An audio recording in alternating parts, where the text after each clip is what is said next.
Introducing a community to stewardship. The key to long-term financial sustainability is sacrificial giving by participants of the community. Such a community will also be the most spiritually healthy, as such giving is an important indicator of active discipleship.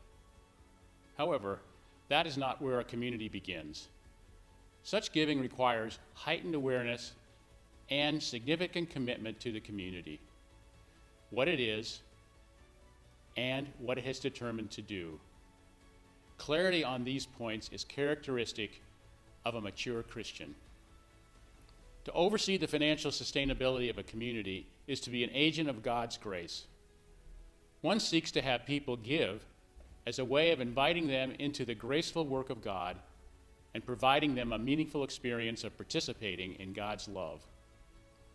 Henry Nouwen states in his book, The Spirituality of Fundraising, if we raise funds for the creation of a community of love, we are helping to build the kingdom. In fact, the object of fundraising in the church is not funds development, but people development. The goal is not just to generate funds, but to form generous disciples who give because they have received. So how does one begin the stewardship conversation that leads to regular, internally motivated giving, particularly when one is gathering a community of people who have no background or experience with altruism, let alone making a commitment to sustained regular giving? There are 4 ways to begin. First, to give participants a concrete experience of hospitality, generosity, ownership, and testimony. Let's start with hospitality. In God's economy, giving is a response to receiving. To teach generosity, we must begin to create opportunities to receive. One of the tangible ways to do this is through practicing hospitality. In receiving hospitality, participants experience love and care from others. When done in the name of God, that hospitality communicates God's grace. People who receive hospitality are inspired to practice hospitality themselves. A posture of hospitality is where the receiving-giving cycle is born and begins to live in people as generosity. Generosity can be pointed outward by encouraging people to initiate or participate in an act of generosity during the week. Generous acts naturally inspire a sense of satisfaction and even joy in generous ones, which foster more generosity and establishes a longing to participate in generous acts. When such acts are shared in a group to mutually inspire one another to more of such actions, this group becomes a community of generosity. Ownership. In addition to the postures of hospitality and generosity, there is a natural progression of mutual contribution that can be advanced early in a participant's attendance. This initial giving is motivated by what the community does together. Activities cost money, whether those are fees to send a kid to camp or feeding the hungry, and everyone can share in making these things happen.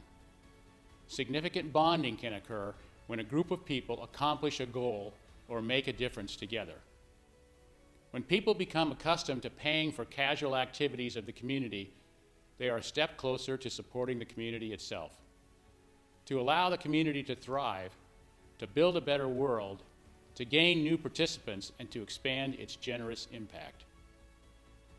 This is when a conversation about longer-term commitment and stewardship can be initiated, and regular periodic giving can be proposed. First, from the leader, then from members of the leadership team, and finally, from the participants in the new worshiping community. Testimony. While people are experiencing these concrete activities around hospitality, generosity, and ownership, leaders need to be proclaiming the message of stewardship from the front, inviting testimonies from those whose lives have been changed by their experiences in the community, and preaching on these themes from Scripture, not just during one season, but 6 to 8 times throughout the year. Scripture is full of suitable passages that emphasize stewardship themes of hospitality, generosity, mutual contribution, commitment, and sacrifice. Almost as important as preaching is time allotted for testimonies from participants about how their lives have been affected by the ministry of the community.